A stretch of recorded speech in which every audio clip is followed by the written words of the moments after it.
Bienvenue au podcast En deux chaises de métal, le podcast de lutte animé par moi-même, Marco, et l'encyclopédie de la lutte au Québec, TJ Holiday. Pourquoi tu parles de même?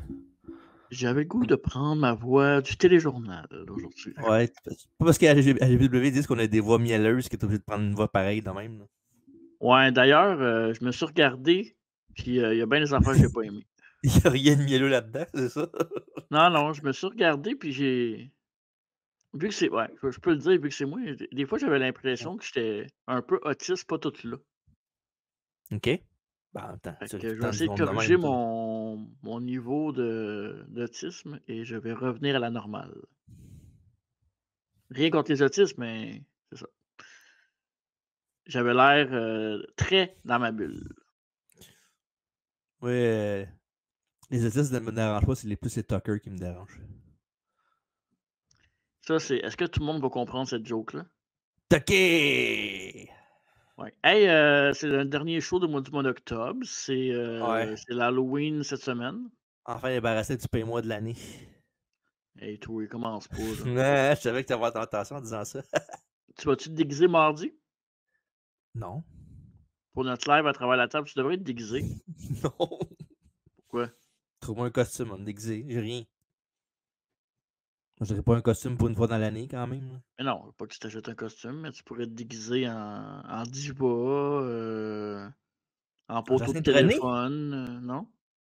En photo de téléphone. Bien brillant, une belle idée, ça. Je vais mettre mon Ça, manteau de Bret Hart d'en face, je vais pouvoir dire que je suis Bret Hart. ton esti de manteau de Bret Hart, là, à un moment donné, tu peux s'en revenir, là. Je l'ai pas acheté pour pas le porter, si. Ouais, t'es pas obligé de le porter à chaque fois que tu sors non plus, là. Ben, je charge, je peux pas que je charge, c'est avec toi.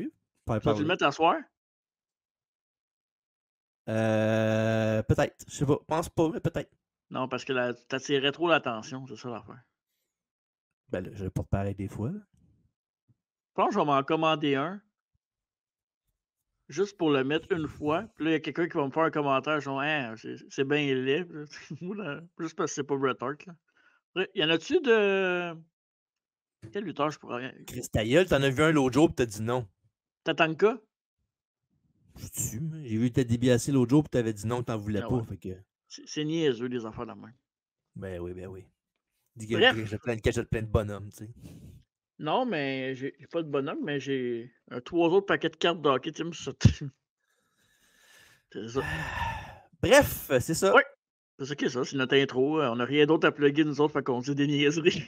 Ouais, on chasse du monde qui font pareil, puis nous autres on fait la même affaire. Ah non, mais ça sera pas un long podcast, là, on va s'entendre. 3 heures. Yes. En tout cas, moi, j'ai pas 3 heures aujourd'hui de ce show-là. Pas non plus, mais au moins 1 heure facile, comme pour. Ouais, fait que sinon, ben évidemment, allez voir notre dernier show, Undertaker contre Kane, l'analyse de la rivalité complète des Brothers of Destruction, de leur début même avant WWF jusqu'à aujourd'hui. Et aussi à travers la table la semaine passée, qui était avec la lumière la plus brillante dans la salle, Danny Léo. Excellente entrevue, bien aimée. Honnêtement, les deux dernières, là, Mathis Wayne et Danny Léo, ouais, ça a été deux. On a fait un. Comment il s'appelle là, le gars qui fait les entrevues en marchant dans le parc? Là? Je sais pas ça. Guy Nantel? Euh, non, qui Nantel, quoi? Ben, il faisait ça maintenant avec le micro, là, il parlait à tout le monde Non, mais lui, c'était des box spots, là. C'était pas des. des box spots. Non, des vox spots. Vox pop, qu'on dit. J'ai dit ça, spot. T'as dit des vox pop, je sais pas ce que t'as dit, mais t'as pas dit ça pendant tout. Tu quoi dans la gueule ou. Ben, j'ai un petit muscle. Ça doit être ça. J'ai niaisé, puis en te niaisant, j'ai réussi à la mauvaise affaire. Vox pop. C'est du Non, fox c'est Arcan, pas l'Arcan. C'est ça que je cherchais. c'est juste ça, tu t'es à la barre, là. J'aime mieux Guy Nantel, finalement. Ouais, il y a plus de front, en tout cas. Bref, excellente entrevue avec Danny Léo et Baptiste May la semaine d'avant. Cette semaine, ben, notre collaboratrice, notre première collaboratrice, Mary Lee Rose, qui est de retour. On va passer probablement 1 heure avec elle, puis on verra. On verra. L'année passée, je me souviens, on avait fait le show d'Halloween avec elle parce qu'elle avait déguisé, t'en souviens-tu? Ouais. Fait que cette année, je le laisserai pas tout seul. Moi, je m'avais mis un chapeau pour faire l'intéressant, là, mais cette année, je vais me déguiser. Correct. Toi, t'aimes ça, Noé, c'est ta saison. C'est des bonbons, puis tu le C'est quittes mon away. je suis kinky, j'aime ça me déguiser.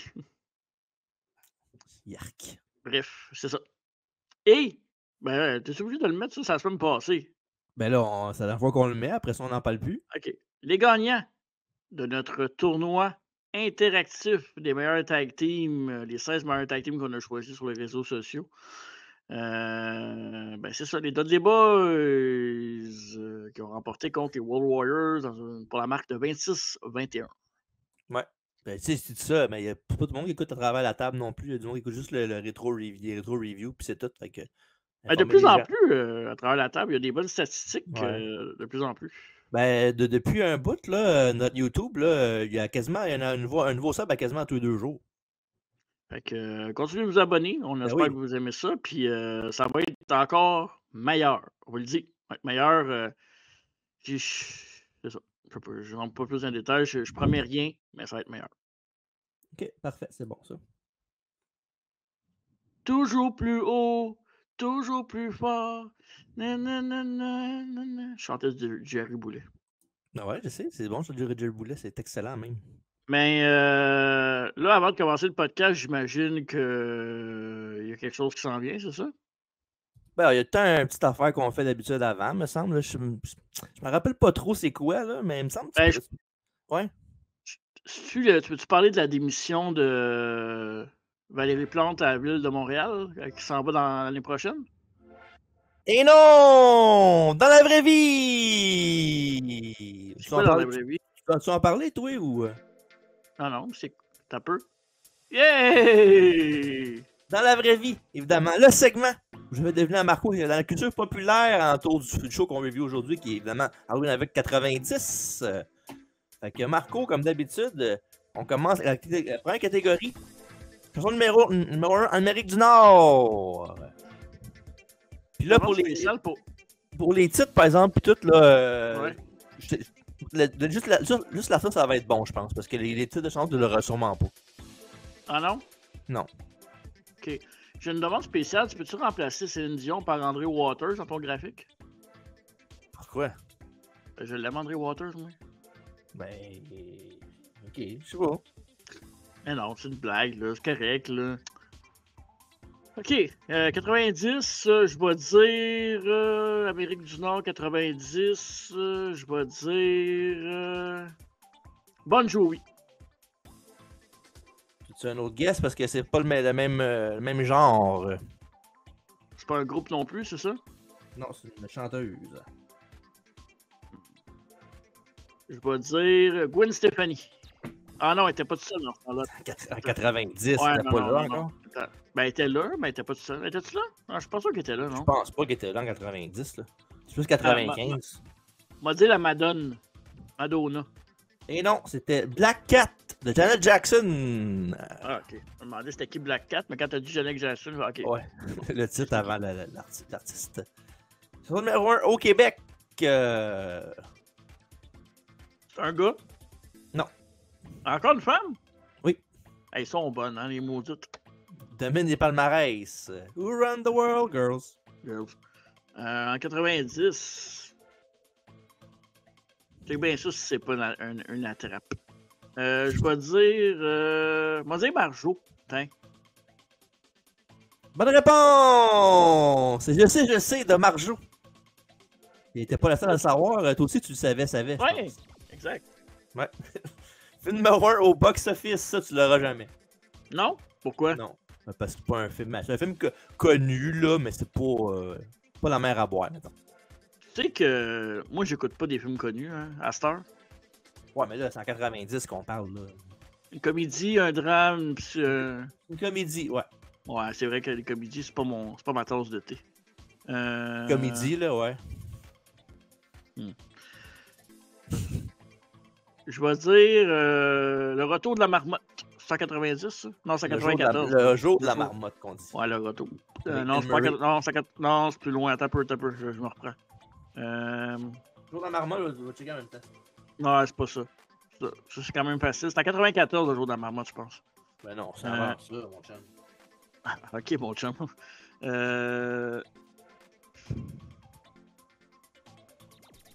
Comédie.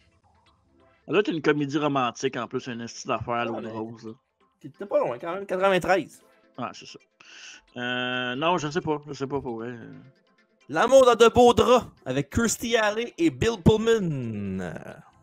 Je savais que c'est une comédie romantique, c'est toujours ça qui. Ben, dans le fond, ce qui arrive, c'est que l'histoire, c'est que Kirstie Alley, son personnage, elle couche avec un gars plus vieux.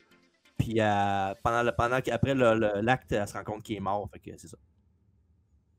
Elle essaie de cacher ça, puis tout. Voilà. C'est ça le titre, c'est ça le film. Jeu vidéo sorti alentour. Ça doit être.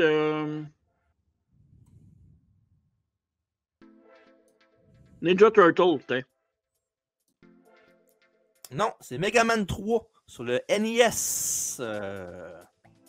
Et dans le monde du sport, à la boxe, Evander Holyfield a passé le KO à Buster Douglas en 3 rounds pour le championnat heavyweight de la WBC. Je savais que c'est ça. Ah ouais? Ok. Ben, je savais que c'était Holyfield, en tout cas, ça c'est sûr. Parce que c'est ses années fortes. Ces belles années, ouais, avant qu'il se fasse mordre l'oreille. Là. Ouais, exact. Et là là.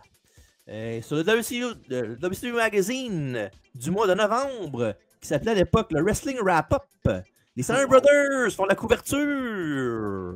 Très belle couverture. Avec les couleurs, ça pop, j'adore ça. Ça fait vraiment salon des années 90. Moi, je me souviens, j'ai déjà eu un salon rose et turquoise. Fait que, OK. ouais. Pour les amateurs de mode. Là. Oui, les 3-4 sur le podcast écoutent ça pour la mode, évidemment. Et dans les journaux, ben, dans le fond, c'est pas les journaux, c'est un outshow qu'il y avait pas longtemps après ça, le 4 novembre. Bon, on voit, c'est un peu flou, là, mais c'est un peu. Bon, plus, mais c'est Sting dessus. Avec dans les matchs Sting contre Sid Vicious, Doom contre Ric Flair et Anderson. Dans le fond, 2 matchs qu'il va avoir Halloween avec ce soir. Ouais, exactement. Et aussi El Gigante contre Dr. X. Fait que si ça vous donne pas le goût d'y aller, je sais pas qu'est-ce qui va donner le goût d'y aller. Ben moi, El Gigante contre Dr. X, ça pourrait être pas peur. Ouais, Dr. X contre El Gigante, c'est un main event anywhere in the country. Je vais te laisser le dire parce que je sais que tu as eu beaucoup de plaisir sur notre Messenger cette semaine. Toi, Mato, tant qu'à faire une gimmick rip-off de Big Boss Man, tu t'appellerais comment, toi? Non, je dirais pas ça. J'embarque pas là-dedans. Pourquoi? Non, je dirais pas ça. Ah, oh, come on! Non. C'est ça entre nous autres, ça. C'est pas des niaiseries à dire au podcast. Là. Au cas où qui l'écouteraient. Et avant de terminer le segment dans la vraie vie, évidemment, je vais vous montrer une petite image que j'ai trouvée sur Reddit d'un fan qui avait pris une photo de son siège à l'événement dans cette année-là. C'est quand même cool, pareil, en 90. Prendre une photo de ton siège, t'as pas de téléphone, c'est pas si facile que ça. Fait que voici ce que ça donne sur YouTube. Ah, il a pris son vieux Kodak jetable. Son Kodak. Je sais pas s'il était comme Alfredo, de même avec son. Puis, ouais. Fait que voilà, c'était dans la vraie vie. Merci d'avoir participé. J'aimerais ça que tu fasses que t'imites Hawk avant de commencer le podcast. S'il le faut. Well! Ça fait longtemps qu'on n'a pas parlé d'un gars qu'on aime puis qu'on sait pas comment l'épeler. Mais on regardera ça pour plus tard, voir si on est capable de. Pas à soir, je pense. On sait jamais, des fois ça peut. Non, je pense pas. Mais en tout cas, on va voir là, si l'inspiration te sort, ben n'hésite pas. Oui, j'hésiterai pas, c'est sûr. Halloween avec 90 est le deuxième début de ce nom. Il a eu lieu le 27 octobre 90 en direct du UIC Pavilion, qui est maintenant le Credit Union One Arena de Chicago en Illinois. Excellent. Et c'est le dernier Halloween avec a été produit par la WWE sous la tutelle de la NWA. Parce qu'en 1991, c'est tout simplement juste la WCW Championship Wrestling de Turner Broadcasting. Et 160 000 maisons ont commandé l'événement sur la télévision à la carte, ce qui fut une baisse de 15 000 foyers de l'année d'avant, pour Halloween, le même événement, Halloween avec, bien sûr. Mm-hmm. Et sur la version originale du VHS, seulement 6 des 10 matchs ont été présentés sur le show d'origine. Puis c'est la version qui est sur le network aussi, c'est celle-là, la home video version. Là. Ouais. Puis la rumeur voudrait que le master tape était endommagé à certains spots. Fait que c'est pour ça qu'ils n'ont pas regardé tous les matchs. Fait que c'est ça qu'ils ont pris la version du home video. Mais l'image que j'ai vu qu'ils ont enlevé, je vais les dire là, dans pas long, mais c'est pas des images que genre je fais oh wow, j'étais sûr qu'il n'avait pas mis ça à la place de tel match, mettons là. Puis j'avais pas vu qu'il avait fait l'événement où il avait voulu faire l'événement dans 2 salles différentes, là, dans 2 venues différentes en même temps, je pense. Là.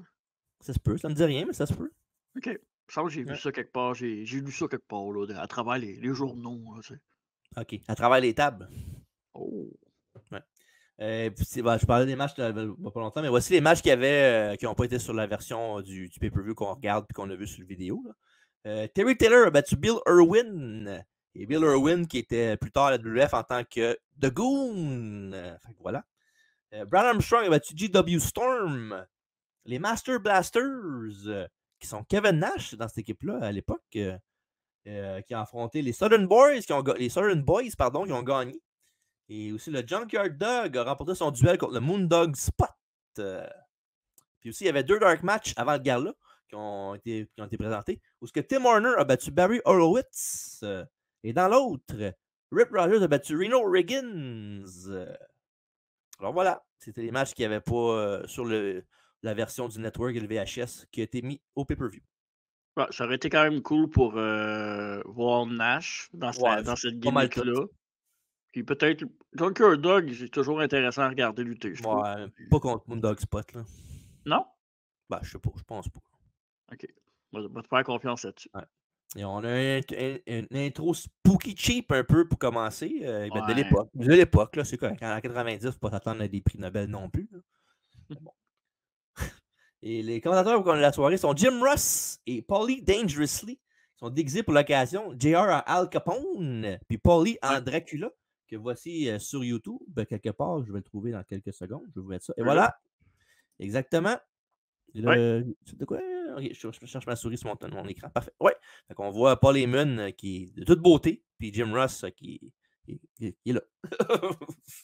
Mais c'est fou, pareil. Jim Ross, Paul Heyman, puis celui qui faisait les interviews, c'était Tony Schiavone. Fait que, tabarouette, la crème de la crème du micro. Hein? Quand même un très bon trio que. Ah oui. Il serait pas à Love Place aujourd'hui. Là. Non, c'est ça qui est fou. C'est encore les meilleurs aujourd'hui, fait qu'imagine. Ouais. On commence avec Interview Time avec Tony Schiavone, parlant de lui, Ricky Morton et Tommy Rich. Et Tony est en fantôme de l'opéra ce soir. Et Ricky commence par saluer Robert Gibson qui est à la maison, une blessure qui a été subie aux mains des Freebirds. Il dit ensuite aux Freebirds qui l'ont blessé devant son partenaire que Bad Street sera bientôt en mauvaise construction. Et ensuite, il parle de Trick or Treat et il dit qu'ils vont avoir le Midnight Express ce soir. Et pour terminer, Tommy Rich dit qu'ensuite que tout le monde va assister à une des plus grandes soirées dans le monde de la lutte professionnelle. Shoot un peu hot, shoot un peu shot, son shot un peu haut, je pense. Je veux pas donner de spoiler, mais ça n'arrivera pas. Ah non, mais regarde. Pourquoi il est blâmé d'avoir essayé de mousser Non, c'est clair. Le gala. Ouais. C'est ça, business. Match numéro 1. Ricky Morton et Tommy Rich contre Midnight Express avec Jim Cornette. Et on voit sur YouTube ça dit Rock'n'Roll Express, mais évidemment avec la blessure de Robert Gibson, mais c'est Tommy Rich qui va prendre la place de Robert Gibson. Exact. Et l'arbitre du match, Nick Effin Patrick. My man. Oh, il était écœurant. Wow. Même en 90, il était écœurant. Il y a pas lui, il est comme. Il est intemporel, Nick Patrick. Oui, il était temporel. Comme le livre de Claude Savard. Tu penses juste à ce nom-là à cause du livre, sinon tu ne saurais pas penser à ce nom-là. Non, mais non. Mais le pire, c'est que ça m'a pris comme 3 secondes avant de dire pourquoi il parle de ça, puis je me suis rendu compte, oui, c'est le nom de son livre. Hey, d'ailleurs, Marc-Claude Savard, là. Ouais. Moi, à 50 ans, j'aimerais ça ressembler à ça, pareil. 55. Mais non. Ouais, il me semble qu'à 55. En tout cas. J'aimerais pas ça ressembler à Marc-Claude Savard, mais dans le sens. Ça serait un peu out of place pour toi, là. Ouais. Mais bon, très jolie femme. Ouais, très belle. On la salue. Eaton et Morton commencent et continuent à se battre dans les cordes pour un bris. Ils échangent des lancers en Iptos et des projections avant de se lancer dans un criss-cross qui se termine avec un backdrop et un Uraga Rana. Et après ça, Bobby s'enfuit vers l'extérieur du ring pour se regrouper avec son partenaire. Par contre, l'Express de minuit prend les devants et envoie Ricky dehors où Cornette utilise sa raquette. Et après ça, Ricky essaie de répondre avec un coucher de soleil, mais l'arbitre est distrait. Et les Midnights continuent d'attaquer Morton au sol, puis font un lance-roquette sur Ricky pendant qu'il est sur la rampe. Et comme on l'a vu sur YouTube il y a quelques secondes, le lance-roquette est quand, en fond, le gars est sur le top rope, puis le gars, il fait juste, son partenaire fait juste le pitcher sur l'autre. Là.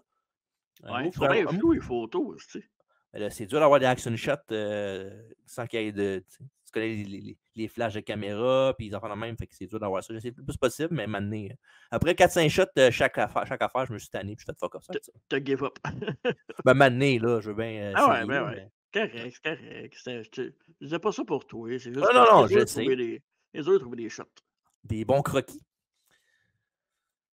Ouais, ça fait, il envoie Ricky à l'intérieur pendant que Lane fait une petite danse pour célébrer. Et après ça, Morton tente un autre tour, mais utilise la distraction d'arbitre et davantage de l'attaque de Cornette pour l'arrêter. Et Ethan finit ensuite par frapper l'Alabama Jam qui descend de la cuisse de la troisième corde, mais ne le couvre pas. Il est là plutôt pour le décompte au tapis, mais Morton se lève au compte de 8.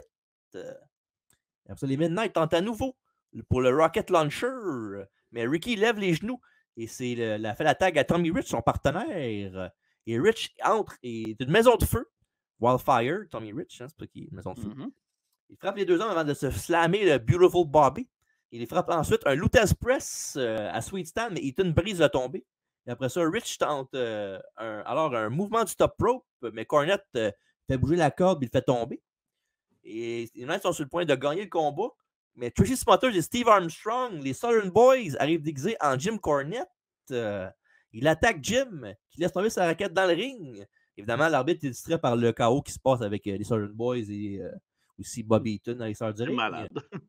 Et alors, Tommy Rich frappe Lane avec sa raquette, la raquette de Jim Cornette, et le couvre pour la victoire. Ouais. C'est du gros bijou. Ah, puis j'aime Ricky Morton, puis c'est bon. Ben, pour vrai, tu sais, on les voit beaucoup en tant que légende aujourd'hui. Ils sont quand même assez présents dans l'univers de la lutte. Ils luttent encore, les apparitions, AEW, tout ça, mais pour vrai, ils sont solides. Ils étaient solides, pour vrai, comme lutteurs, comme équipe. Là. Ouais. Pas pour rien qu'on l'a mis Puis dans le tournoi. Là. ouais, puis Jim Cornette, pour vrai, là. Je m'excuse, mais Jim Cornette, man, juste Jim Cornette autour du ring, tu commences déjà avec une étoile pour un match. Oui, j'avoue que c'est. Disons qu'on voudra de lui comme quoi c'est un trou de cul et un assault des fois, mais là-dessus, on peut pas. On ne nie pas. On ne nie pas. Mais on peut pas. On l'est tout un peu à notre manière. Tu sais. Il y en a plus que d'autres, là, évidemment. Moi, j'ai aucune once de ça dans mon corps. Un très bon opener! Moi, me semble, ouais. Derrière cette façade. Ouais. Un très bon opener pour commencer le show.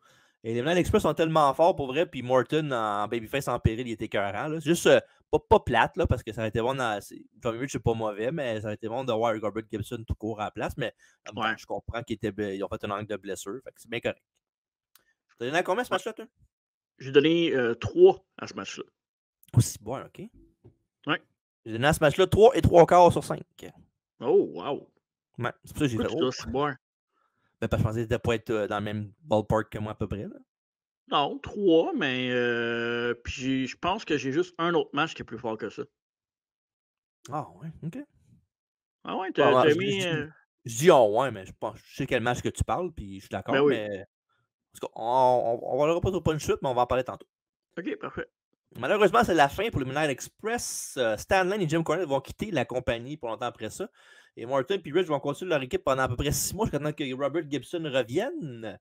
Sauf que, par exemple, quand il va revenir, son partenaire va se tourner contre lui. Il va aller avec la fondation York. Fait que voilà. Je pense pas pourquoi. Je ne me rappelle pas pourquoi le turn a été fait après, là, pour la raison. Sûrement parce qu'il était blessé et il l'a laissé dans la marde, dans l'affaire la même. Là, comme d'habitude. Soit ça ou bien c'est la faute des fans, un des deux. C'est tout le temps la même affaire. Ouais, dans ce temps-là, je pense pas. Là. Non, ben, je sais pas, peut-être. Les fans se sont tournés contre lui. Peut-être. En tout cas. Peut-être. Moi, je blâmerais mon ex-femme. Je dirais ça. Je me suis tourné parce que mon ex-femme m'a mis ça dans la tête, puis. OK. Mais son ex-femme n'a pas rapport là-dedans, là. Mais non, mais c'est très différent. Pour une raison différente, non? Mettons, il laisse sa femme, puis c'est à cause de sa femme qu'elle joué dans la tête, fait que ça l'a rendu un autre homme. Tu sais, on parle, on jase, on tente nous autres, là. C'est toi qui aurais dû booker en 90 à la WCW, je pense. Oui. Alors, j'ai 7 ans. Ça aurait été malade. Quoique, des fois, je regarde des shows de la WCW, je me demande si c'est pas un gars de 8 ans. Un gars de 7 ans. Un gars de 7 ans qui l'a fait lui-même, ouais, c'est ça. Il a pris mon spot. Interview time avec Tony Schiavone et Sting cette fois. Et Tony avertit que le Scorpion Noir, il dit qu'il serait là. Et Sting répond qu'il sait, mais qu'il a un match avec Sid à la place. Il dit qu'il ne connaît pas le Scorpion Noir. Mais il dit qu'il est prêt pour Sid. Et après ça, il dit qu'il est excité, il est prêt à partir. Et Tony évoque à nouveau le Scorpion Noir, ce qui semble faire sortir de sa cachette. Puis après ça, il finit par réaliser que le Scorpion est derrière lui. Et il se retourne pour le garder. Après ça, le Scorpion Noir dit qu'il veut montrer à Sting un échantillon de sa magie. Fait il attrape une femme qui travaille dans le crew, puis il l'amène derrière un genre de. Ben, il y a genre une affaire de. Ben, tu peux le montrer sur YouTube. Là. T'as-tu bugué? T'as bugué, je pense. Ok, c'est pas grave. Oui. Veux-tu montrer l'image avec la femme que t'as mis il y a 2 secondes? Juste ici. Oui, celle-là. On voit une genre de plateforme là, avec en métallique. Puis ce qu'il fait, c'est qu'il prend. Il y a un rideau qu'on voit à ses pieds. Puis il fait aller. Puis quand le rideau tombe, ben, ils sont plus là. Puis Sting il les cherche. Puis il a l'air d'un jambon. Là. Mais c'est ça, mais c'est bien fait, par exemple. Ouais, mais tu vois qu'ils ont comme trop essayé d'y aller comme le thème de l'Halloween. C'est le deuxième, c'est en 90. Fait que je leur pardonne parce qu'on regarde ça avec nos yeux d'aujourd'hui, on fait comme c'est too much, mais dans ce temps-là, c'était nouveau un peu. Là, Ouais, mais c'est pas tant à cause du show qu'ils ont fait ça, c'est à cause de la storyline que le Scorpion Noir, ben, c'est de quoi de différent. Là. Je sais, mais tu sais, les deux gars en raquette déguisés, l'affaire de la femme noire, après la femme avec le gars déguisé, après ça, tu as plein de petites affaires là même. L'intro, c'est correct parce que c'est un show d'Halloween, mais tu sais, je veux dire, à un moment donné, c'est correct, là, on a compris. Mm-hmm. Puis évidemment, ce qui arrive, c'est que ça, Sting, pendant qu'il voit que le rideau est tombé, puis il n'y a plus personne, mais il cherche partout en l'autre de lui, puis il est en arrière. Puis quand ça va pour le confronter, ben, il garoche la fille dessus, puis il s'en va. Fait que, pauvre Sting, malheureusement. Oui. Bon. Match numéro 2. Les Renegade Warriors contre les Fabulous Freebirds à compter de Little Richard Marley à l'extérieur du ring. Et l'arbitre du match, Randy Anderson. Les Renegade Warriors, là, c'est pas une très bonne équipe. Hein? Non, c'est pas ça. Ben, c'est pas eux autres. J'ai pas vu les photos des autres, là, mais non, c'est pas eux autres. C'est Michael Ace. Doc Hendricks. Ah, je sais. Mais toi, t'as-tu capoté quand tu les avais arrivés avec leur gimmick de Tatanka, eux autres?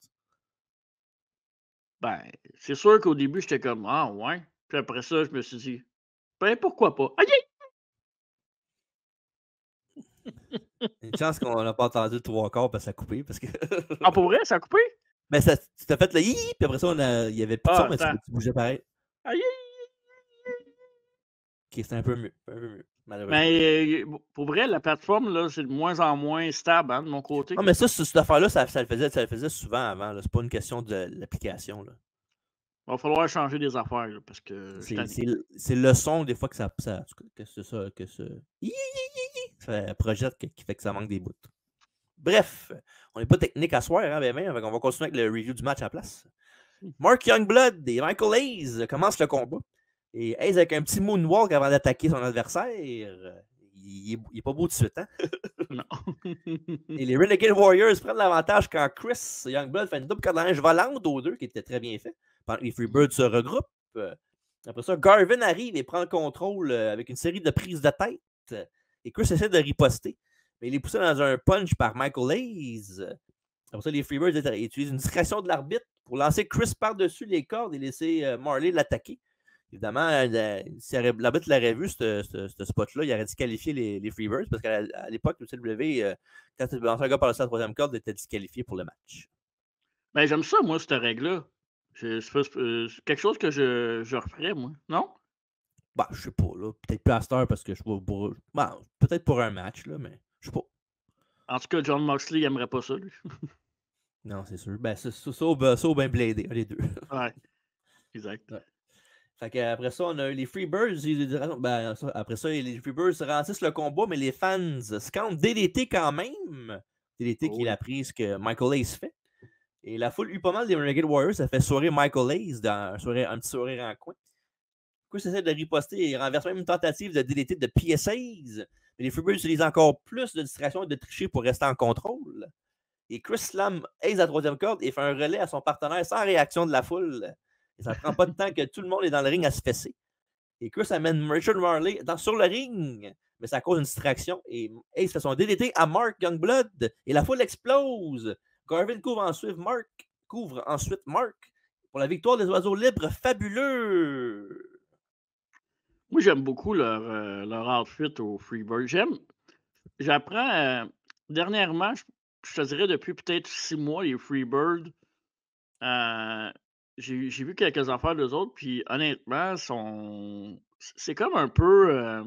C'est comme les New Day, mais blancs, OK. puis de la vieille époque. Non, mais c'est vrai. Ah ouais, je suis d'accord. Et nous des blancs. Je savais pas que pas dire ça, mais c'est correct. Mais non, mais tu sais, ils sont blancs. Mais les New Day sont noirs, les autres sont blancs. Ouais. Fait que c'est. Puis en plus, avec le Freebird Rules, avec New Day qui ont Ouais. eu. Tu sais, je trouve que ça marche très bien. Puis il y a de la ressemblance entre les deux, entre les deux équipes, les deux trios, en fait. Ouais. Puis ouais, je les aime bien, ils sont divertissants. C'est mon genre d'outfit aussi. J'aime les outfits un peu qui flashent comme ça. Par contre, le match contre l'autre équipe est un peu sans saveur, là, dans le sens que le monde s'en crissait, comme tu as dit dans ton review. Puis Ouais. je pense que ça nuit au match. Mais Freebird, il était-tu populaire, les Freebird, pour elle? Ouais. Aucun sens. Moi, ce que j'aime, c'est des Freebirds, surtout la toune, Bad Street USA, qui était Ouais. 40. Puis, bougez pas, après la Riba, c'est ça qui va jouer. Puis, dans le show au complet, je trouvais qu'il y a beaucoup de botch de moves. C'est pas toujours. Non, c'est pas toujours crisp. Non, c'est pas crisp. Puis, il y a bien des. Pour vrai, dans tous les matchs, c'est assez décousu, mais moi, ça m'a fait rire. Des fois, c'est le fun. Là. Bah Les ouais, shows de mais même, moi, c'est bien. tu sais, des matchs que tout est correct, des fois, ça peut être plate aussi, là, tu sais. Ouais, c'est trop parfait. Là, Ouais, ça T'as apparaît donné trop combien chorégraphié, là. donné Ben, combien ce match-là? je voulais dire un combat super boring, un peu quand même de pratiquement 20 minutes, là. Surtout avec une foule qui prend pour les méchants et qui se calisse des faces, là. J'ai donné à ce match-là 1,5 sur 5. Oh, moi, j'ai pas entendu. 1 3/4? 1,5 sur 5. Oh, OK. Moi, j'ai donné 1 3/4 sur 5. Fait que je pensais que tu avais donné la même Ok. note. C'est pour ça que j'ai répété 1 3/4. Non, j'ai dit 1,5. Fait que non, comme j'ai dit, un peu boring, là. Puis Ouais. en même temps, si c'est 20 minutes puis la foule est investie dans les babyface, c'est toujours moins pire. J'avais donné au moins une étoile facile de. Ben, peut-être pas de plus, mais au moins une demi-étoile de plus, là. Ouais. Mais malheureusement, c'est pas le cas. Mhm. Et les Freebirds vont rester à la WCW jusqu'en janvier 94. Et pour les Renegade Warriors, ils vont être libérés de la WCW en mai 91. Donc, il reste plus grand temps à la WCW pour ces jeunes hommes. Exact. Interview time avec Tony Schiavone, Ric Flair, Arn Anderson, 3 des 4 membres des Four Horsemen. Arn dit que dans peu de temps, 4 hommes vont entreront sur le ring sans scénario bon et méchant. Il dit que les 4 hommes seront tous des vrais hommes, mais sans aucune condition. Le prix étant les titres mondiaux par équipe. Tout ce qu'il demande, c'est que Doom soit tous les hommes qui peuvent être. Il leur dit qu'ils ne sortent pas par la porte d'en arrière. La vie qu'ils leur sauveront sera peut-être la leur. Alors ça, Flair dit ensuite que ce soir à Chicago, ils se rendront championnat par équipe et que Sid va remporter le titre mondial. Et après ça, Sid crie ensuite que c'est l'Halloween et que le truc, c'est que Sting va en sortir vivant. Il dit aussi que la gâterie est Sid Vicious et qu'il dirige tout le monde, puis il crie 4 cavaliers pour toujours. Ah, j'adore Sid. Dieu son âme. Si qui est hot. Colin. Aucun sens. Ouais. Parlant de hot, puis qu'il n'y a aucun sens que ça soit hot de même. Match numéro 3. Les Nasty Boys, les Steiner Brothers, pour les championnats par équipe des États-Unis de la NWA. Et l'arbitre du match, Mike Atkins. Oh yeah, bébé. Et la semaine d'avant, il y a eu un segment, quelque chose que je ne savais pas qu'il faisait vraiment dans ce temps-là. C'est quand même weird en 90 d'avoir vu ça, parce que c'est un genre de trope qu'on voit beaucoup plus les années, genre, depuis les 30 dernières années dans le monde de la lutte. Là. Mais il y a une station de contrat dans les deux équipes, dans le ring. Puis ça finit avec, évidemment, les Steiner Brothers qui ont mangé une volée des Nasty Boys. Et c'est aussi le plus début des Nasty Boys à la WCW. Ouais. Ouais, Et j'allais dire, pour certains, c'est probablement un des meilleurs ou le meilleur match de Nasty Boy en carrière. Fait que... Oh ouais, on va en parler, mais Ouais. je vois le lien. Les 4 hommes se battent au sol et Scott envoie Sags dans le poteau pendant que Rick est avec Nobs. Après ça, Sags frappe Rick avec une chaise, puis il rentre dans le ring. Après ça, Sags sort une superplex, mais Scott se laisse tomber derrière lui. Il frappe une release belly to belly d'en haut de la troisième corde. Après ça, on a eu les Nobs qui essaient de s'impliquer, mais Rick s'occupe de lui. Et Scott continue avec un Tiger Driver. Ça, les Steiners font ensuite le Steiner Riser, qui est quand, en fond, qu'on voit sur YouTube, quand Scott place le gars sur ses épaules, puis que Rick avec un très beau bulldog. Ouais, c'était malade, ça, de la façon qu'il est tombé. Tu sais, quand tantôt je parlais de pas crisp, mais ça, c'est pas obligé d'être crisp, mais moi, on dit que ça avait l'air d'avoir un impact incroyable. C'est drôle parce que genre ils font ça au début du match pratiquement. Ouais. Et après ça, par contre, l'arbitre est distrait et Nobs frappe Scott avec une chaise. Et après, on fait un écrasement de poignée de pompe et une souplesse de clé de boyau. Nobs attrape ensuite Scott en étirement abdominal et puis tire le maillot de Scott dans sa fente de culotte pour du leverage. Prise de l'ours sur Scott qui transforme ça en souplesse ventre à ventre. Et Rick en a assez, il est entre pour faire une Steiner Line. Mais quand il va en faire une deuxième, il revole par le troisième corps à l'extérieur du ring. Et Nasty Boys ont ensuite frappé Scott avec un Spike Pile Driver, mais l'arbitre tente de faire sortir Nobs du ring. Puis Rick Steiner utilise l'ouverture pour frapper Sag avec une chaise. Et comme on voit sur YouTube, Jerry saigne par la suite du visage. Oh yes. Cependant, les Nasty Boys sont toujours pas capables d'interrompre les tentatives de relais à Scott et son grand frère. Ça continue comme ça jusqu'à temps que les Nasties manquent un splash dans le coin, assisté. Et Scott tag Rick. Il fait quelques Steiner Line, un coucou bung avant que les quatre hommes se bagarrent. Donc, Rick fait un Steiner Line volant, mais victime d'une double équipe jusqu'à ce que Scott fasse trébucher les Nasty Boys. Et Scott finit par faire un Frankensteiner sur Nobs qui se fait spiker sur le coup. Et c'est suffisant pour la victoire de Rick et Scott, les frères Steiner. Ah, ça presse. Après, ouais. Après la décision, pendant la reprise, les Nasty Boys attaquent les Steiner avec leur ceinture et rentrent Rick dans le poteau jusqu'à temps que Scott les chasse jusqu'au backstage. Fait que voilà, un très bon match et les victoires des Steiner Brothers. Vous connaissez mon amour pour les Steiner Brothers. Évidemment, les Nasty Boys qu'on a rencontrés l'année passée. Cette année ou l'année passée? C'était cette année. Non, c'est en avril. Cette année. En avril. Fait que c'est encore des badass. Les Nasty Boys ne sont pas reconnus pour leur meilleur match, ils sont reconnus pour leur agressivité. Puis c'est une bonne équipe pour ce qu'ils forment ensemble. Mais ce combat-là, puis on en a parlé dans la biographie des Steiner Brothers. Les Steiner Brothers à WCW, ils ont quasiment, puis en général, ensemble, ils n'ont quasiment pas de mauvais match. Ou du moins très peu. Puis ils ont réussi à sortir un bijou contre les Nasty Boys dans ce combat-là. C'était électrisant. Ça frappait fort. C'était spectaculaire. Puis, tu sais, pour vrai, tu avais de tout dans ce combat-là. Puis la foule, je pense qu'elle en aurait pris même encore plus tellement que c'était bon.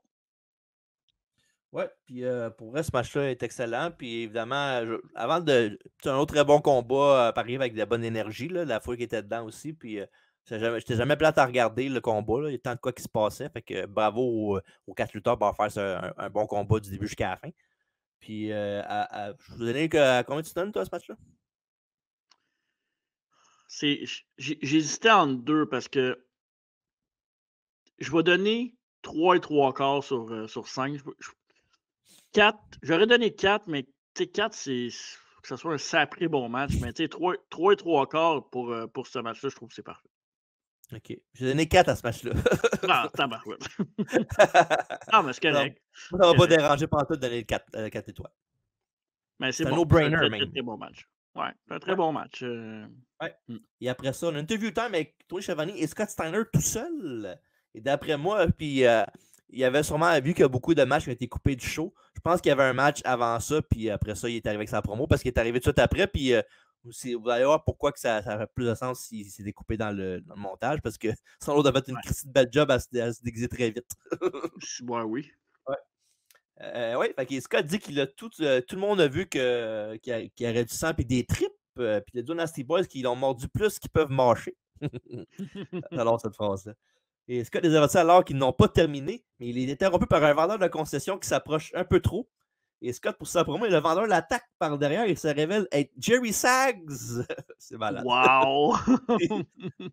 Et les deux Nasty Boys attaquent ensuite Scott et le frappent avec des plateaux et la ceinture avant que Knobbs crie qu'ils n'ont pas peur d'eux autres. Pendant que Paulie Dancy rit de l'attaque puis Jim Ross le traite d'idiot. Ils n'ont pas changé. Hein? Ouais. Et malheureusement, la rivalité ne va pas durer trop longtemps après ça. Puis les Nasty Boys vaincront jamais les Steiner Brothers pour les ceintures. Puis ils vont quitter WWF dans la même année, là, quasiment même pas un mois après. Fait que voilà. Et les Steiner Brothers, eux, vont rester champions des États-Unis de la WCW jusqu'à temps qu'ils les mettent vacantes après avoir gagné la WCW sans États-Unis, juste WCW.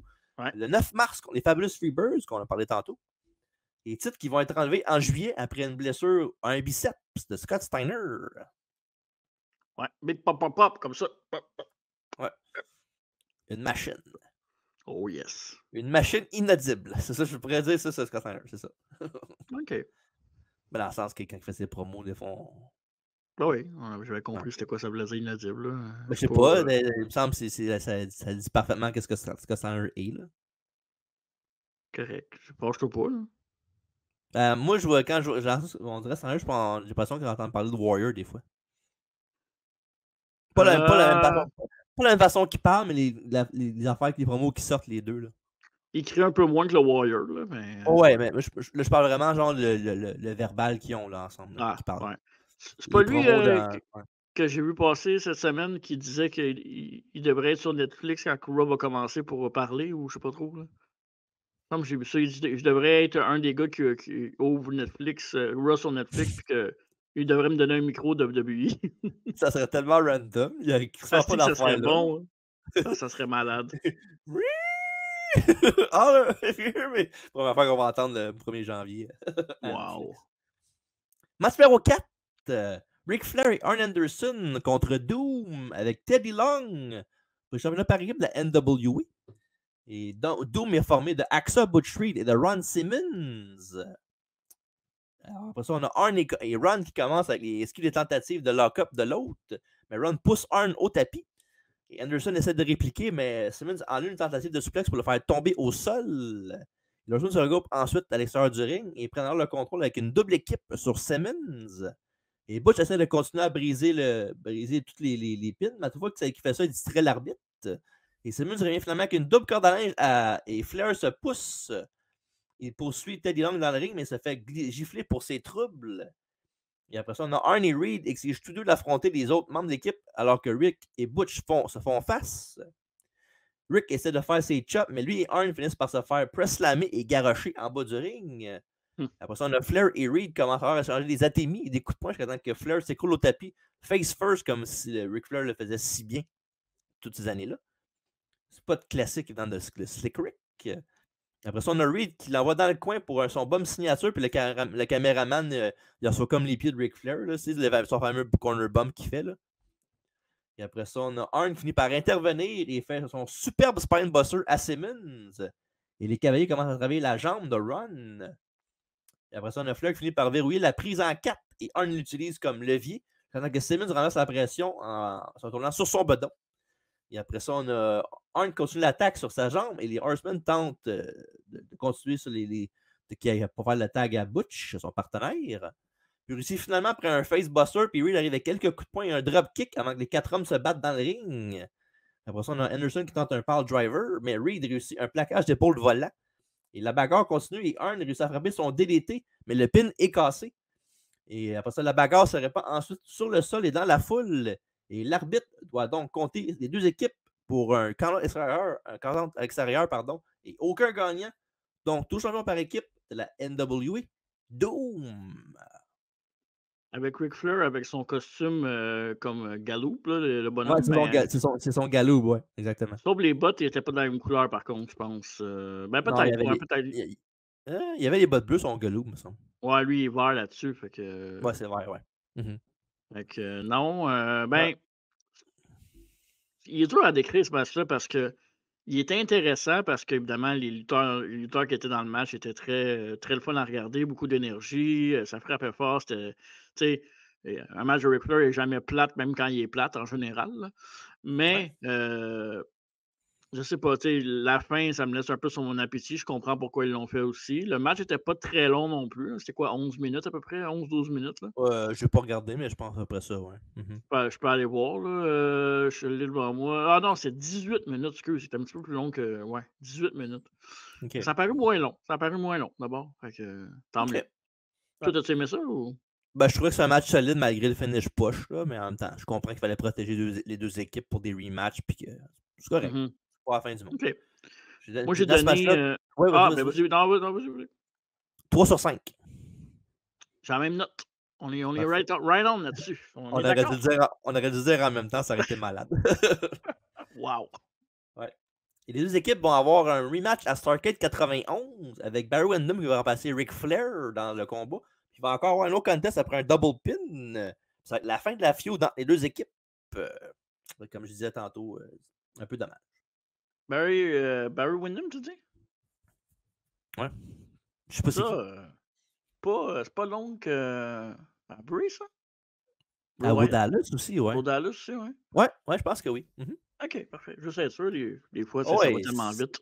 c'est bien précisé. Hein. On sait jamais qui peut écouter le podcast la première fois de leur vie aussi. Là. C'est ça, exact. Bonjour. On te salue. Ouais.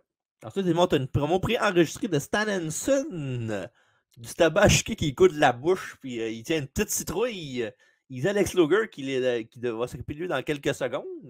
Puis ensuite, il disait que la petite citrouille représente la petite Lexi. C'est malade. Il crache ta dessus, puis laisse tomber par terre. Ce qui fait presque tomber le décor en arrière de lui, puis là, tu vois qu'il il regarde à côté de lui. Oh fuck, faut pas que ça tombe. Puis après ça, il avertit Luger de s'inquiéter pour sa cloche à vache. Puis maintenant, c'est l'heure de ramener le titre américain au Texas. Alors voilà, match numéro 5. Le total package Lex Luger contre Stan de Lariat Henson au championnat des États-Unis de la NWA avec l'arbitre du match, Mike Atkins. Pourquoi sur le VS sur YouTube, Lex Luger a l'air de porter un chandail de Zellers? Ben, il porte un chandail ligné, là. C'est pas Ouais. c'est un gimmick de matelot, je pense. Ah, OK, ça doit être ça, hein? Ouais, c'est le frère de Tugboat. Calisse. Bon, pour rien qu'il est Wow. dans le paquet de 4 ensemble, c'est une raison. Hein? Ça, là, ce match-là, fait sport, des botches. Quand on parle de pas crisp, là, c'était pas crisp. Ouais. Tabarnak. Jésus de Stan Hansen, il n'a pas été très bon dans ce match-là. Ah, ouais, c'est ça. C'est de la faute à Stan Hansen, c'est sûr. Les deux hommes commencent immédiatement à se battre. Luger prend les devants, alors que Hansen roule en dehors. Après ça, Hansen revient et frappe Luger dans un coin avant de le jeter à l'extérieur. Et de retour à l'intérieur du ring, Luger renverse une projection et le body slam. Et Stan revient avec quelques coups de pied et un coup de genou levé. Et après ça, il frappe même un coup de poing arrière, ce que Ross appelle des arts martiaux. C'est un spinning back fist. Hein. Et après ça, Stan rate alors une charge dans le coin et tombe hors du ring. Et Luger prend le contrôle jusqu'à temps qu'il donne un coup de tête dans le ventre et fasse une belle snap souplex. Et après ça, il continue avec un coup d'épaule et un slam. Mais le match se transforme en combat de boxe. Et après ça, Stan brise ça avec un autre coup de tête et un bulldog, mais Luger il passe avec ses poings. Et après ça, on a Stan le propulse au tapis et le slam, mais il manque un descente du coude de la deuxième corde. Et Luger revient avec un superbe, excellent 10 on 10, un très beau dropkick. Dis-moi que je l'ai mis. Yes! Check ça, l'élévation, il est écœurant. Bravo, Lex. Il y a les mêmes culottes que Randy Orton à SummerSlam 2004 quand il a gagné la belt. C'est culottes saumon. Pas juste les petits logos. Ah, Wow. shut up! On salue pas. Dans la LCW, il était écœurant, Serge Chamon. C'est ce qui était hot. Ouais, exact. C'est qui son partner? C'était pas Shorty, c'est ça? Hey, Shorty, c'est parce que t'as un petit... Oh, wow. Que de souvenirs de nos années quand on était jeunes pour aller voir la ICW. C'était bon. Ouais. Pour des mauvaises raisons. Puis le petit Gemini. Ouais. Ouais, après ça, après le beau dropkick, Hanson le ramasse avec une corde à neige dans le coin. Et l'arbitre commence à essayer de faire reculer Stan et Hanson. Après ça, lui donne un coup de coude pour un ref bump avant de faire le signe pour son lariat. Qu'est-ce qu'il y a encore, là? Je sais pas, tu dis Stan. Stan, on dirait que tu parles des Stan des bas. Ben ouais, j'essaie de pas dire ça. Moi, je dis, moi, avec, ça sonne bizarre. Ouais, alors l'arbitre commence à faire reculer Stan, mais dans son livre à lui, ça marche pas. Fait qu'il donne un coup de coude à l'arbitre pour un ref bomb, comme j'ai dit. Euh, après ça, Luger attaque en premier avec une corde à linge surprise, mais l'arbitre est toujours sur le tapis. Alors qu'on voit Dan Spivey qui apparaît ensuite de l'arrière et Ross raconte comment il les faisait équipe avec Hanson au Japon. Et après ça, Spivey il en tient la corde, dans le fond, tendre la corde à Hanson, la cloche à vache, et ça essaie d'utiliser, mais Luger fait un surpassement.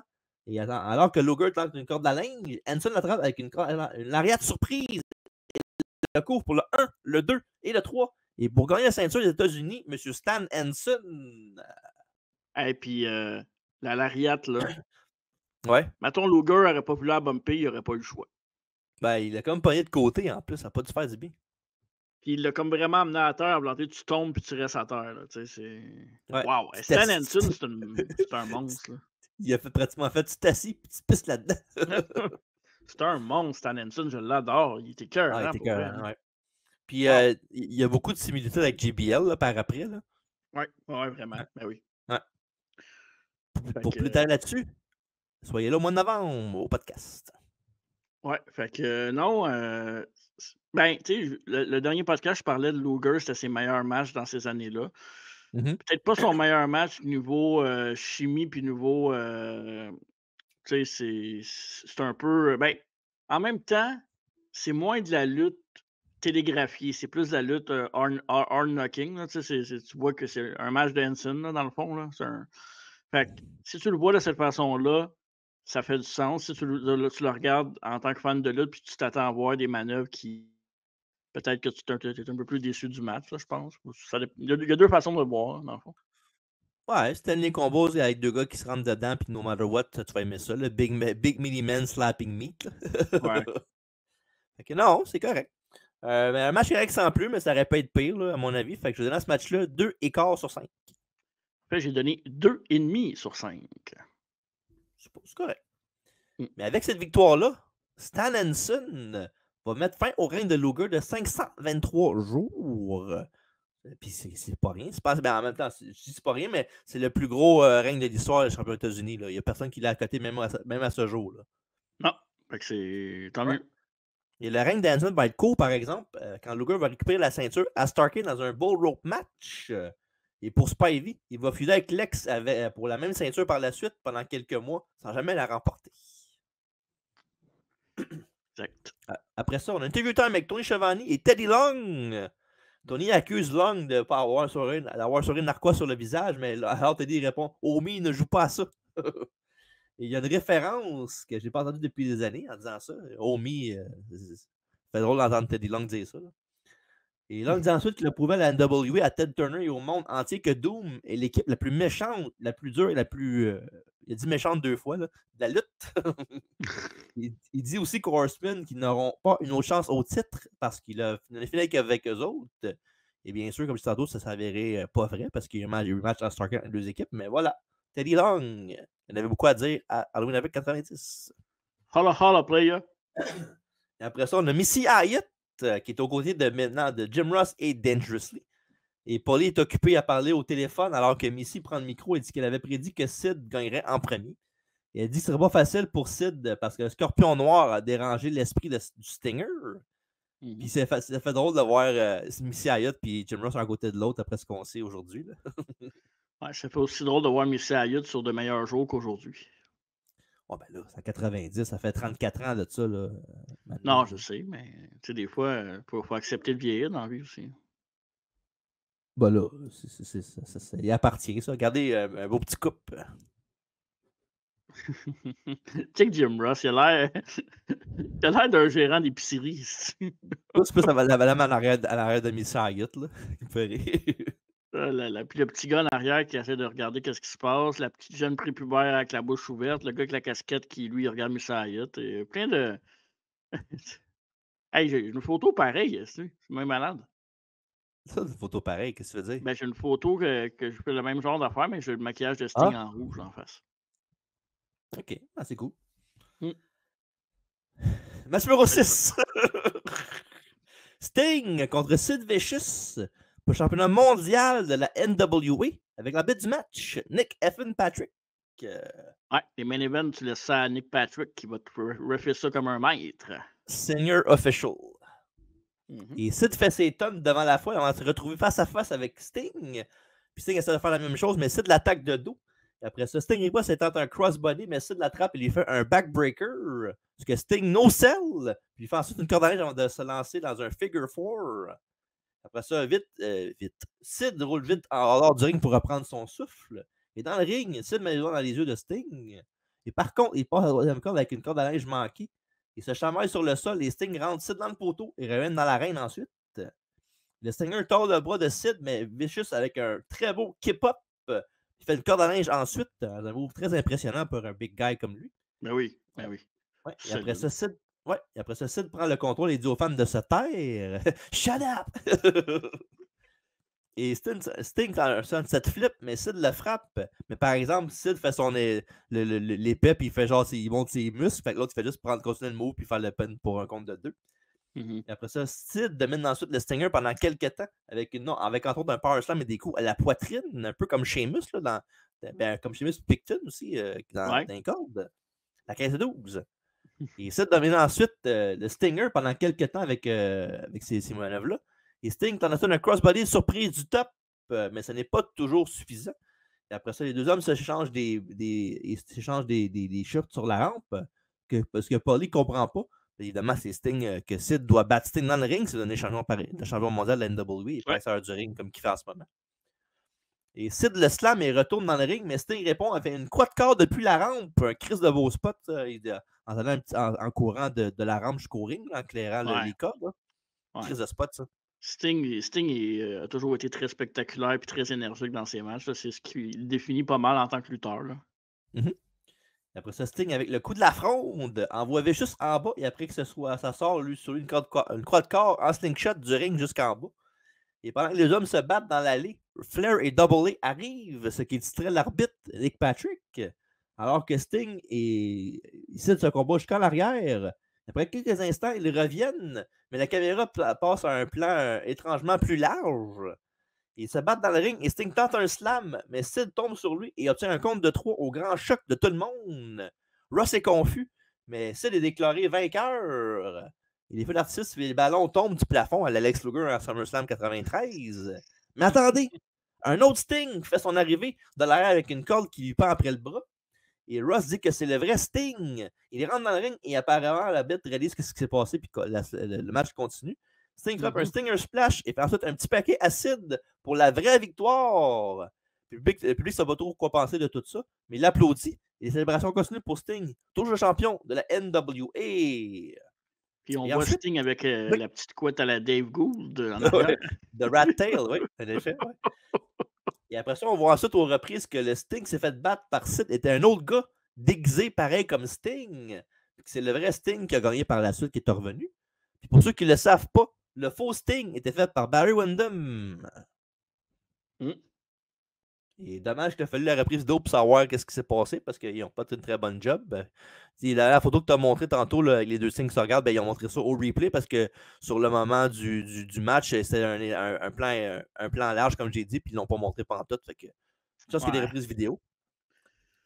C'était pas c'était pas très. Ça suivait pas, c'était pas très raccord. Puis je sais pas, moi, c'est plate parce que je trouvais que l'envergure du match était intéressante. L'entrée de Sid était spectaculaire avec les pétards, puis il lookait vraiment nice. Mais le match en tant que tel, je sais pas, il manquait un petit quelque chose à ce match-là qui pourtant m'intéressait beaucoup. Puis ça a duré 12 minutes 38 le match.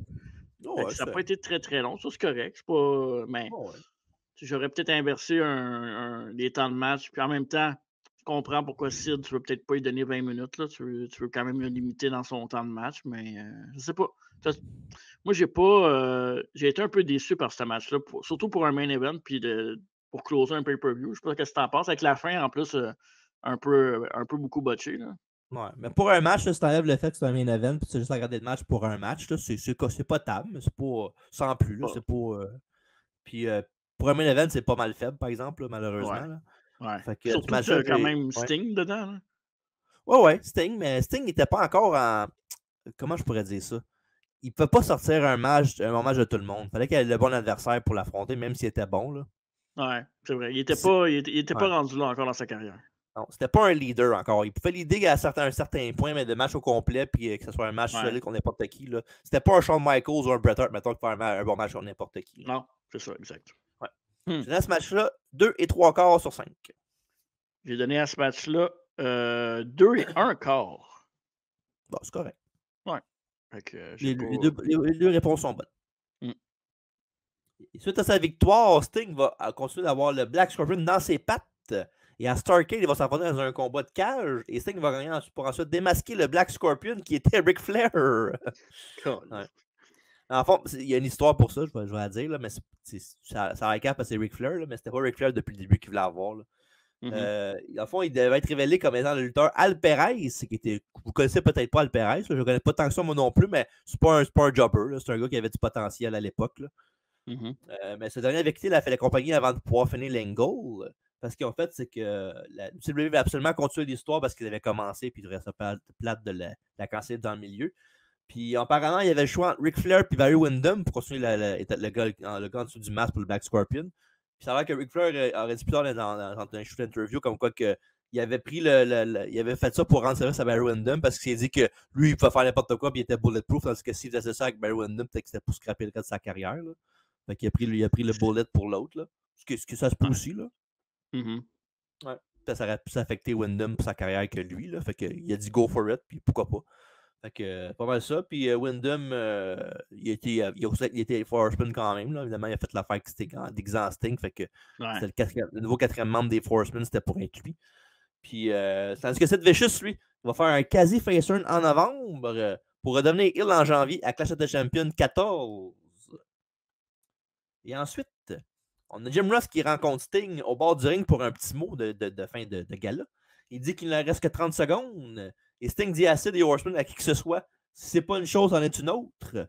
Puis il affirme qu'il sera prêt à affronter n'importe qui pour la ceinture. Ça a nommé la date puis la place, puis il va être là. Et après ça, Sting part et Paulie fait une crise alors que Ross l'interrompt. Il nous dit bonsoir. Et pour le générique qui part ensuite pour la fin d'Halloween avec 90.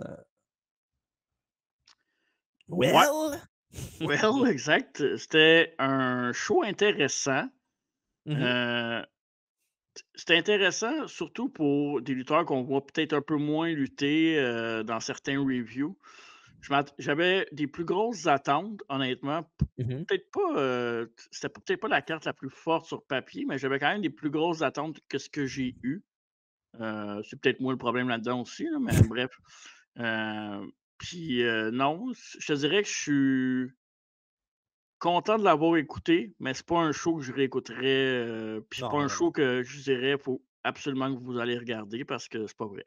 Je pense que si c'est sur votre chemin, écoutez-le si vous êtes curieux puis que vous êtes un fan de lutte qui aime regarder tout ce qui se fait ou ce qui s'est fait, mais sinon, je le conseille pas tant que ça. Ouais, mais c'est ça, c'est une zone grise pour moi de WWE des années 90, là, surtout le début des années 90. Là. Comme j'ai dit au podcast avant, mais plus 94-95, je commençais à être aware de la WWE pour l'historique. Mais évidemment, je ne suis pas trop habitué, mais c'est fun d'avoir des shows de même de différentes époques. Là.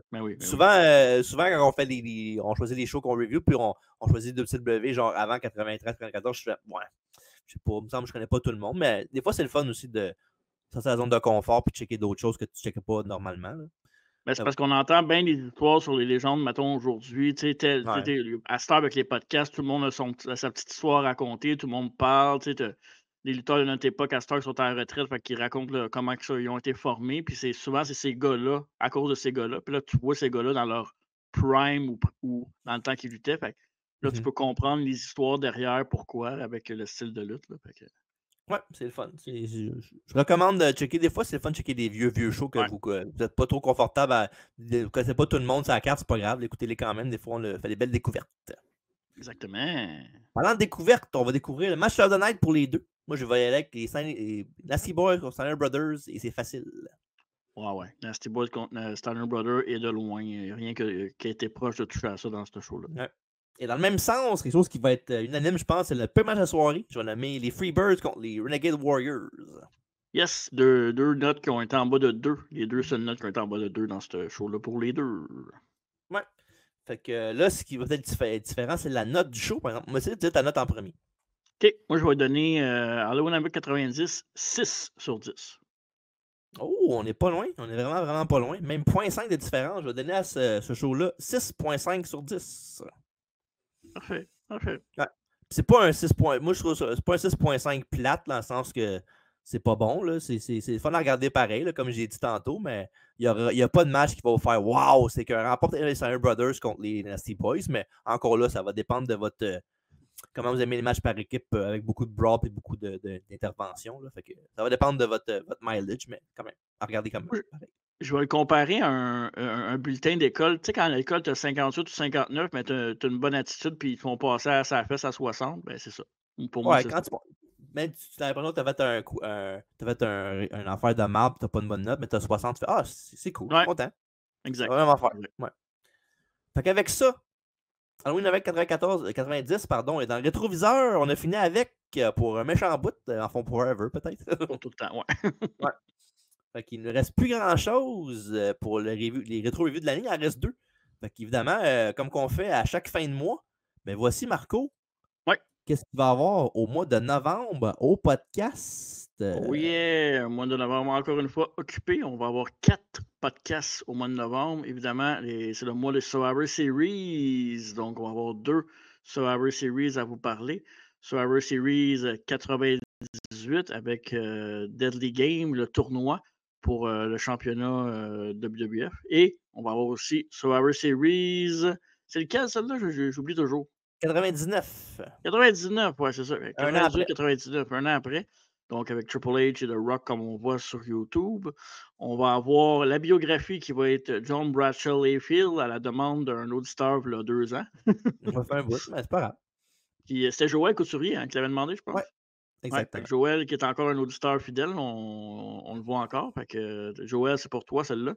Et évidemment, on va faire aujourd'hui dans l'histoire avec le Raw du 16 août 2024 Evolution. 2004. J'ai dit 2024, hein, ouais, 2004 de Evolution sur Randy Orton. Quoi que s'il voudrait le faire en 2024, il pourrait, là, mais ça serait Ouais, différent. c'est vrai. Ils sont tous encore là, puis tout un peu bizarre à leur façon. Ouais. Mais un moment que je me souviens vraiment beaucoup, et je me souviens de qu'est-ce que je faisais, où j'étais. Pour vrai, j'ai beaucoup de choses à dire dans ce turn-là. Ouais, vraiment beaucoup. Ouais. Le pire, c'est qu'on va en parler, mais c'est le show on va parler du Ouais. show, mais c'est pas un rock genre. Si tu m'en demanderais, à part ce moment-là, qu'est-ce que sur ce Raw, je pourrais pas te dire qu'est-ce qu'il y a dedans, mais on va tout découvrir ça ensemble la semaine prochaine. Ben, pas la semaine prochaine, mais le mois prochain au podcast. Ouais, exact. Fait que ça va être bien intéressant. Sinon, ben, il y a À travers la table, hein, qui revient chaque mardi, 20h30 en live sur YouTube, Twitch et Facebook. Et soyez là pour les invités. Mary Rose qui revient la semaine prochaine. Il y a Casey Diamond qui va faire au moins un retour avant la fin de l'année 2024 comme collaboratrice. On va avoir des invités. On va en avoir un peu moins. Là. On commence à. On approche la fin de l'année. Fait que, il en reste plus une tonne, mais il reste quand même un bon un mois et demi à peu près. Ouais. Mm-hmm. Fait que c'est toujours intéressant. Maintenant, on y voit qu'une formule un invité. Fait que ça nous laisse le temps de parler de tout ce qui se passe dans le monde de la lutte moderne. Ça nous laisse le temps de faire des quiz, puis ça nous laisse le temps aussi de passer du temps de qualité avec notre invité sans se presser qu'un autre invité arrive. Fait que... Puis en même temps, ça nous permet d'avoir plus d'invités différents quand on veut un invité que si tu n'invites 2 à la fois à un moment donné. La banque On, commence à manquer de munitions. C'est ça. Puis, tu sais, oui, on réinvite du monde des fois, 2, 3 fois, mais tu sais, un moment donné, quand ils sont venus 2, 3 fois dans l'année, tu peux pas. Tu passes pas les affaires Ouais. tous les semaines non plus. Ouais. Puis on va parler aussi de Crown Jewel qui va avoir eu la fin de semaine, la même fin de semaine. Fait qu'on va parler de ça. Puis je sais pas si on va regarder NXT, mais si on le regarde un peu, on va en parler au podcast mardi. Corey Jade a-t-il un match? Ouais, hein? Ouais, Cora Jade dans un match, oui. Cora Jade, ouais, Corey Jade. Ouais. Mais non, moi je le regarde. Ben, si je le regarde, je vais le regarder. Faudrait que je le regarde lundi parce que dimanche, on ne pourra pas le regarder live. Non, ça c'est sûr. Okay. Bref, c'est conclut le podcast, mesdames, messieurs. J'espère que vous avez apprécié Halloween avec 90. Marco, merci. C'est TJ, et puis au moment de l'enregistrement, on a la fin de semaine off, nous autres, hein? On est libre. Ouais, on est cet après-midi, mais faire des affaires à faire samedi, puis du montage, puis checker les autres shows qu'on va viewer, puis tout. Là, mais oui, on est correct. Ça va être une semaine assez, la semaine prochaine, nous autres, là, niveau enregistrement de podcast. Là, je brainstorm quasiment en ondes, là, mais ça va Ouais, être une semaine de ouais. relax avec Mary Lee Rose. On va se déboucher une petite bière tranquille. Mary Lee Rose, c'est toujours le fun, puis c'est facile. C'est easy going. Ouais, mais le plan dans la semaine prochaine, c'est d'en faire 2 autres à part ça. Fait qu'on n'est pas sorti de l'auberge. L'auberge du chien noir ou. Celle que tu veux. Parfait. Good. Fait que, mesdames, messieurs, merci d'avoir été là pour le podcast Halloween avec 90. Manquez pas la semaine prochaine un autre podcast. On vous dit pas c'est quoi parce qu'on n'est pas sûr encore, là, mais c'est un des 4 qu'on nous a nommé tantôt. Fait que stay tuned. Ça serait drôle qu'on nomme les podcasts du mois de novembre, c'est aucun des 4.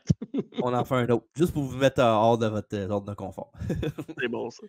All right. Fait que, ouais, fait que bougez pas pour après la Riba, on va avoir la tune Bass Street USA, des Fabulous Freebirds. Fait que bougez pas. Mais surtout, n'oubliez pas la maison. Allez, bah!